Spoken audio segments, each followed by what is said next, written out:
청나라 말기 1900년경에 중국에서 외세 배척 운동 그리고 반기독교 운동이 있었습니다. 이 의화단이 일으켰다고 해서 의화단 운동이라고 그렇게 부릅니다.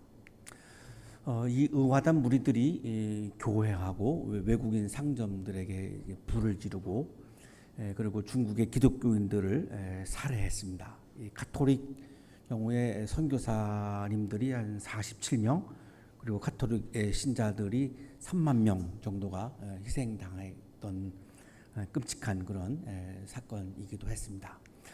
개신교 경우는 가톨릭 신자보다 그 당시 개신교 신자가 적었기 때문에 가톨릭보다는 좀 적지만 그래도 선교사 가족들이 수백 명이 살해되었고 중국인 기독교인들 중에 수천 명이 살해당하는 그런 끔찍한 사건이 있었습니다. 그래서 중국에 갔던 선교사님들 중에 많은 분들이 조선으로 피신을 갑니다. 참 아이러니한 건데요. 많은 선교사들이 조선에 오지 않고 사실은 중국에 갔습니다. 그런데 조선에 대해서는 전혀 생각이 없다가 이 의화단 사건으로 인해서 불가피하게 많은 중국 선교사님들이 조선에 오게 된 거죠. 그 중에 화이트라고 하는 여성 선교사 그리고 맥컬리라고 하는 여성 선교사 두 분이 원산에 오셨습니다. 원산에 와서 조선을 바라보면서 기도를 하기 시작합니다. 하나님 이 조선에 복음의 꽃이 피어나게 해주십시오라고 두 분이 간절하게 기도를 하다가 이게 기도회 모임이 되었습니다. 그랬더니 이제 피신을 온 외국인 선교사들이 여기 많이 이제 합류를 해서 같이 기도회를 하기 시작을 했고 1903년에 로버트 하디라고 하는 선교사님을 초청을 해서 강의를 했습니다. 그래서 이 세 번이나 이제 연속해서 강의를 했는데 이 하디라고 하는 분은 캐나다 토론토 대학 의과대학을 졸업하고 의사가 된 분입니다. 그래서 이제 YMCA 파송을 받아가지고 조선에 이제 의료 선교사로 와가지고 제중원에서 6개월 동안 임시 원장도 했던 그런 분이기도 합니다. 그리고서 목사 안수를 받습니다. 이분이 본래 의사인데 목사 안수를 받은 이유는 의료 선거뿐만이 아니라 복음 전도를 해야 되겠다라고 하는 그런 마음이 많이 간절하게 생긴 거죠. 그래서 나중에 이분이 구약학자로 굉장히 공헌을 많이 했고요. 피어선 성경학원 오늘날의 평택대학교입니다. 이 피어선 성경학교에 교장을 하셨고 그리고 감리교 협성신학교 이 협성신학교가 오늘날의 감리교 신학대학교입니다. 이 학교에 교장도 했고 그리고 신학과 세계라고 하는 신학 잡지도 처음으로 발견하셨고 신학과 세계는 지금도 발간 계속되고 있습니다. 오늘날에도 그런 정도로 굉장히 많은 신학 교육에도 이제 공헌을 했던 분인데 이 기도회에서 강의를 하면서 이분이 계속해서 울면서 공개적으로 자신의 죄를 고백하기 시작했습니다. 동료 선교사들 앞에서 명문대를 나왔다라고 하는 우쭐함, 우리 한양대학교 학생들이 가지기 또 쉬운 위험이죠. 여기 승우 씨, 유담 씨, 굉장히 위험한 이분도 명문대를 나왔기 때문에 이런 우쭐함이 있었다는 거죠. 이게 뭐 사람이니까 어쩔 수 없습니다. 의사라고 하는 자부심을 갖는 그런 엘리트주의, 깨졌지 않은 조선인과는 다른 백인이라고 하는 그런 우월감, 이런 여러 가지 자기의 교만함을 막 토해내면서 그렇게 고백을 하고 막 이렇게 엉엉 울면서 막 이렇게 고백을 했습니다. 이게 진정한 회개였습니다. 오늘 본문이 말씀하고 있는 마음을 찢는 회개였습니다. 형식적인 회개가 아니었고 회개해야 돼 해서 하는 회개가 아니었고 진심으로 자기 마음에서 우러나오는 진정한 자기 마음을 찢는 자기 교만함을 찢는 그런 회개였습니다. 동료 선교사들이 하드 선교사에 대해서 이렇게 고백을 했습니다. 주일 아침에 그는 부끄럽고 곤혹스러운 얼굴로 자신의 오만과 굳은 마음 불신을 자백하며 개개인과 회중 전체의 용서를 구하였는데 그때 거기 참석했던 한국 교인들은 처음으로 죄책과 회개가 어떤 것인지를 구체적으로 목격하였다. 당시만 해도 조선인들은 회개라고 하는 용어가 굉장히 낯선 용어죠. 기독교 용어니까 일반 용어가 아니니까 이게 무슨 말인지를 감을 잡을 수가 없었는데 이 하디 선교사의 이 회개를 보면서 아, 회개가 이런 것이구나라고 하는 것을 조선인들이 이해하게 만들었던 그런 또 회개이기도 했습니다. 순식간에 선교사들의 회개와 고백으로 이어져 갔고 이거를 원산 부흥 운동이라고 부르는데요. 이 원산 부흥 운동이 확대되어 가지고 그 유명한 한국교 역사에서 굉장한 획을 그었던 1907년에 있었던 평양 대부흥 운동. 한국 조선의 기독교가 자리를 잡고 꼴을 갖추는 그런 어마어마한 사건인데요. 이 평양 대부흥 운동의 불씨라고 그렇게 사학자들은 평가를 하는 그런 사건이기도 합니다. 오늘의 성서율과 본문은 요엘서인데요. 페르시아의 지배를 받으면서 정치적인 재난, 생태적인 재난, 신앙적인 재난을 당합니다. 유대인들이 당했던 이런 재난 앞에서 구원이 어디에 있는가? 그 구원은 회개에 있다. 회개가 아니고서는 이런 재난 앞에서 우리가 구원을 받을 수 없다라고 강조하는 말씀이 오늘 성서율과 본문입니다. 기원전 586년에 바벨로니아에 의해서 예루살렘 성전이 무너집니다. 그리고 바벨로니아로 노예로 끌려가죠. 그래서 거기서 70년 동안 노예로 삽니다. 모든 자유를 다 잃어버렸고 신앙도 잃어버렸고 예루살렘 성전도 잃어버렸고 성경 말씀도 잃어버렸고 모든 걸 다 잃어버린 거죠. 그리고 70년 만에 페르시아가 등장해서 바벨로니아가 무너집니다. 그래서 페르시아 왕이 유대인들을 고향으로 돌려보내줍니다. 그러니까 페르시아의 왕은 유화 정책을 폈던 이런 지배자였습니다. 그래서 이제 고향으로 돌아왔고 예루살렘 성전을 짓는 건축 헌금도 도와줍니다. 이제 유대인들의 마음을 사려고 했던 그런 정치적인 물론 술수이죠. 그러나 오늘날 우리가 지나가 보면 거기에도 굉장한 하나님의 계획이 있었음을 우리가 경험할 수 있는 그런 장면이기도 합니다. 기원전 516년에 예루살렘 성전을 재건합니다. 1성전은 솔로몬 때 세웠고요. 요 성전을 제2성전이라고 부릅니다. 70년 만에 성전을 재건을 한 건데 이때를 이제 포로기 이후라고 그렇게 부르는데 포로기 1기가 있고 포로기 이후 2기가 있습니다. 포로기 이후 1기는 성전 재건을 막 하는 열망에 사로잡혔던 신앙적으로 막 뜨거웠던 시기입니다. 성전을 우리가 막 재건할 거야라고 하는 이런 엄청난 그런 열정이 있었습니다. 포로기 이후는 성전을 다 재건했는데 아무런 변화가 일어나지 않습니다. 성전을 짓고 나면 거기 하나님이 오실 거라고 믿었고 하나님이 오시면 우리는 다시금 우리나라가 회복할 거라고 믿었는데 계속 그냥 페르시아의 노예인 겁니다. 아무런 변화가 없는 겁니다. 그래서 이때는 굉장히 신앙적으로 좌절하고 방황했던 그런 시기입니다. 굉장히 신앙이 약화되고 떨어지고 굉장히 힘든 또한 시기였던 거죠. 페르시아의 노예를 살고 있는 것을 우리가 정치적 재난이라고 부릅니다. 유대인들은 지금 정치적 재난 속에서 살고 있는 거죠. 게다가 메뚜기 공격으로 농사를 다 망칩니다. 요엘서 1장 6절에 보면 셀 수 없이 많고 강한 메뚜기 군대가 우리의 땅을 공격하였다. 요엘서 1장 11절에는 밀과 보리가 다 죽고 밭곡식이 모두 죽었다. 농사를 다 망친 겁니다. 생태적 재난이죠. 오늘날 기후 위기로 인해서 우리도 지금 전 인류가 생태적 재난을 지금 맞이하고 있고 굉장한 위기를 지금 살아가고 있습니다. 성전에서 예배를 드리는데 기쁨이 없습니다. 신앙적인 재난이죠. 우리 하나님의 성전에는 기쁨도 즐거움도 없다. 요엘서 1장 16절에 그렇게 기록하고 있습니다. 유대인들은 정치적인 재난, 생태적인 재난, 신앙적인 재난 앞에서 생명의 위협, 존재의 위협을 받고 있는 상황입니다. 이 당시에 요엘이 예언자로서 이 세 가지 재난은 하나님의 심판이라고 해석을 합니다. 유대인들의 신앙이 병들고 삶이 병들어서 하나님이 심판하시기 때문에 우리가 맞이하고 있는 재난이다. 오늘날에도 마찬가지일 겁니다. 우리가 당하는 여러 가지 많은 재난들은 하나님의 심판의 그런 부분이 굉장히 많다고 볼 수 있죠. 이런 재난 앞에서 요엘은 주님의 날, 야훼의 날, 여호와의 날, 주님의 날을 선포합니다. 이 주님의 날이 굉장히 중요한 요엘서에서는 단어인데요. 오늘 성서 1과 본문 앞에 주님의 날이 나오고 또 뒤에 주님의 날이 나옵니다. 근데 이게 다릅니다. 의미가 다릅니다. 스티터라고 하는 성서학자는 주님의 날이 요엘서를 움직여가는 엔진이다라고 이렇게 표현하는데요.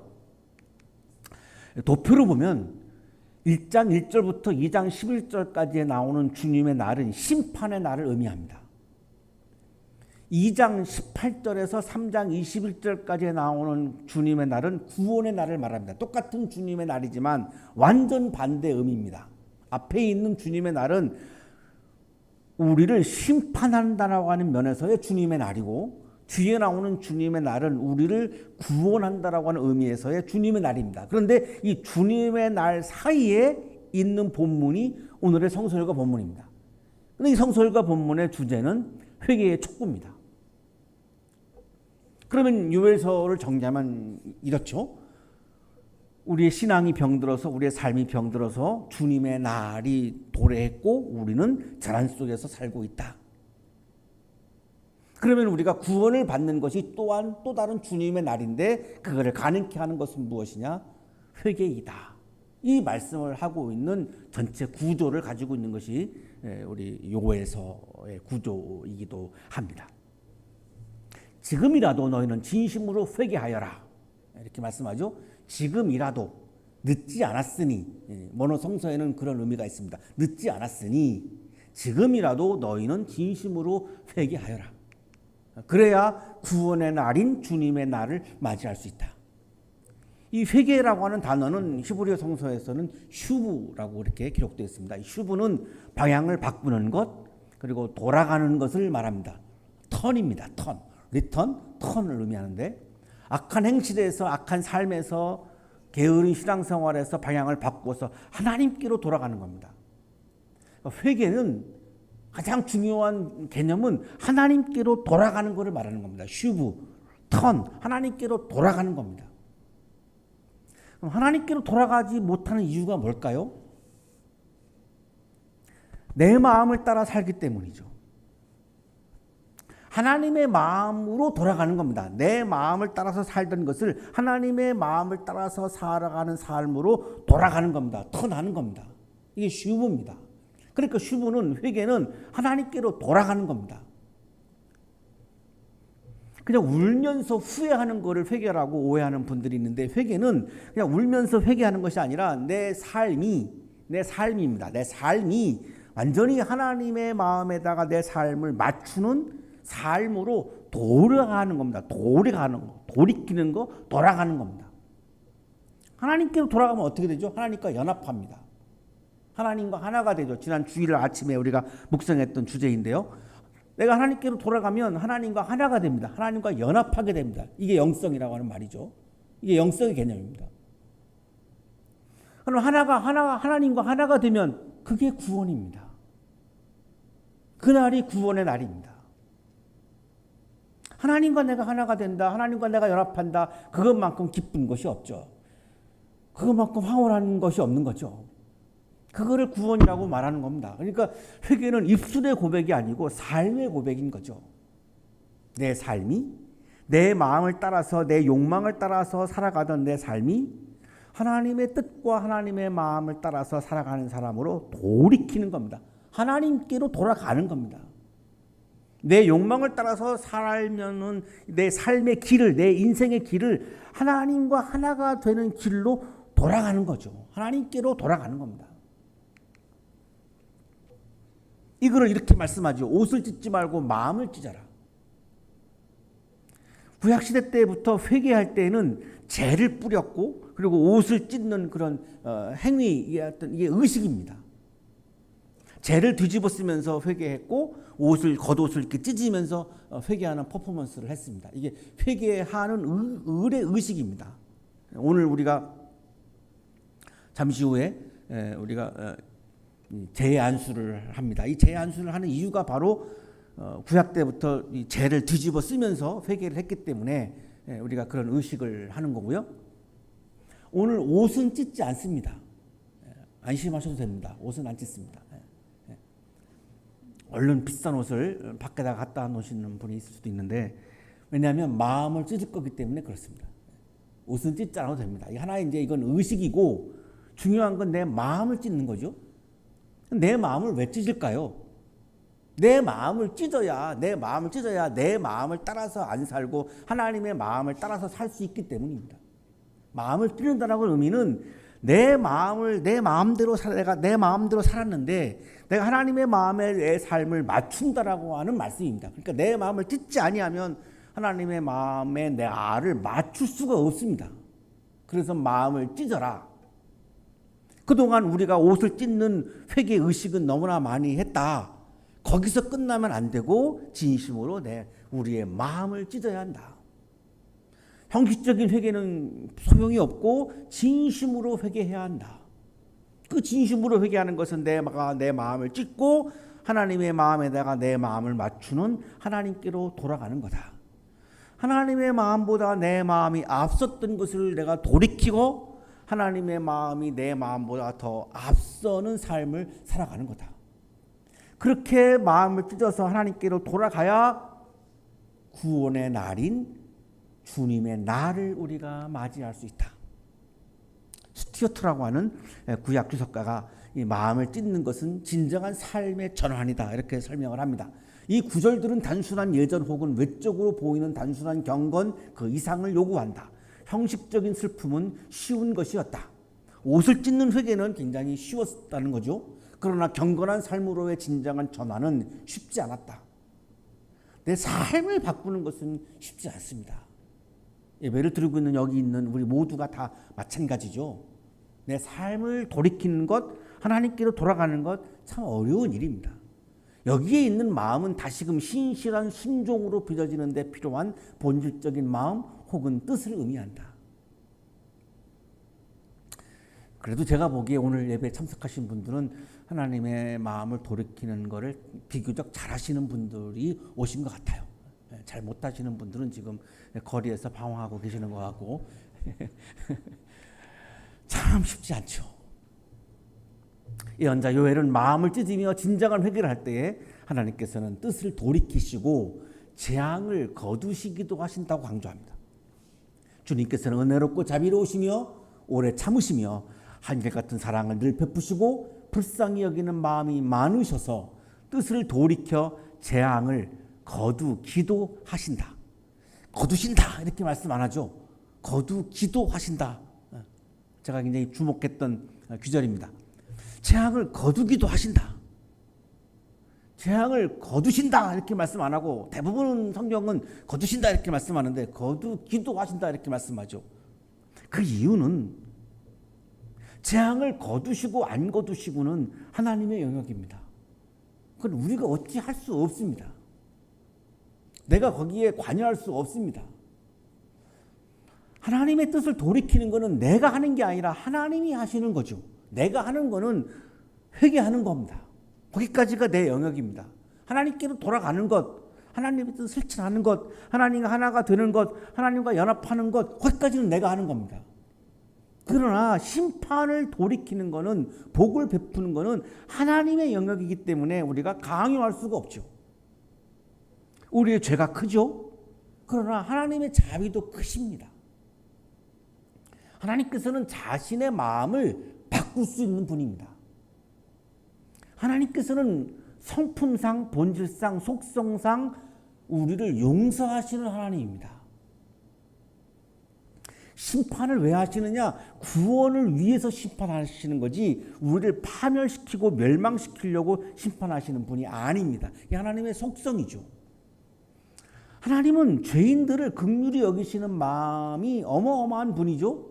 그래서 용서가 안 돼도 용서하시는 분입니다. 탕자의 비유를 보시면은 좀 이해를 도울 수 있는데요.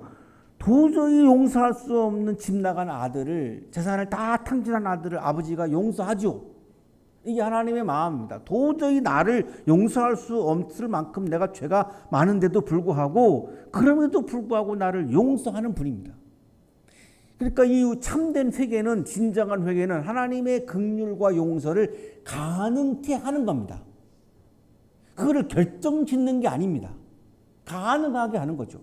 거기까지가 내가 하면 그 다음에는 하나님이 하십니다.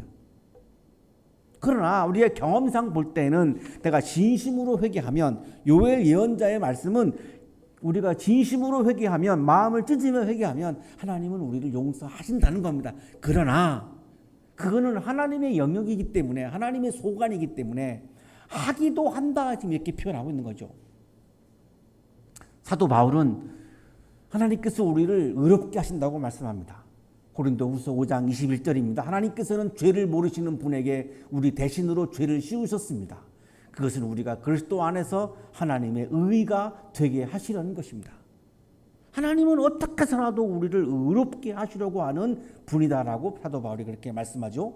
요한 1서도 우리가 우리의 죄를 자백하면 하나님은 우리를 깨끗하게 하신다고 말씀합니다. 요한 1서 1장 9절입니다. 우리가 우리 죄를 자백하면 하나님은 신실하시고 의로우신 분이셔서 우리 죄를 용서하시고 모든 불의에서 우리를 깨끗하게 해주실 것입니다.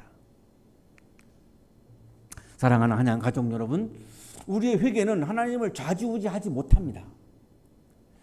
하나님께 나를 용서하라고 강요할 수도 없습니다. 단지 우리는 하나님께 자비를 호소하는 겁니다. 자비를 호소하는 방식은 하나님의 긍휼을 희망하면서 우리가 회개하는 겁니다. 우리를 용서하라고, 긍휼을 베풀라고 명하는 게 아니라 우리가 호소하는 거죠. 그 호소의 방식은 회개라는 것입니다. 우리가 할 수 있는 것은 하나님께로 돌아가는 것, 회개하는 것입니다. 하나님의 뜻을 실천함으로, 하나님의 마음에 내 마음을 맞춤으로 하나님과 하나가 되는 것입니다. 오늘부터 40일간의 사순절이 시작됩니다. 오늘부터 부활절 전날까지가 40일입니다. 거기에 주일은 빠집니다. 이렇게 쉬어보시면 40일이 넘을 겁니다. 왜냐하면 주일은 사순절에 포함되지 않습니다. 왜냐하면 주일은 작은 부활절, 주님의 날, 주님이 부활하신 날 이어서 사순절에 포함하지 않고, 주일 외의 날짜 40일을 우리가 40일이기 때문에 사순절이라고 부릅니다. 이 사순절은 하나님께로 돌아가는 날입니다. 하나님께로 집중해서 하나님께로 돌아가는 그런 절기입니다. 40일 동안 금식도 하고 또 회개도 하고 굉장히 경건한 삶을 살기도 하고 여러 가지 그런 의식을 통해서 내가 하나님께로 돌아가는 것을 굉장히 최선을 다하는 그런 기간입니다. 어떤 분들은 40일 동안 금식해서 그 금식미를 모아서 어려운 분들에게 나눠주기도 하고요. 여러 가지 많은 그런 개인적으로 실천하시는 분들이 굉장히 많습니다. 오늘부터 시작되는 사순절 40일 동안 하나님께로 돌아가는, 그래서 하나님과 하나가 되는 기쁨을 부활절 아침 맛보는 그런 은혜로운 사순절 여정이 되시기를 간절히 축원합니다. 우리에게 주신 하나님의 말씀을 마음에 채우며 침묵으로 기도드리겠습니다.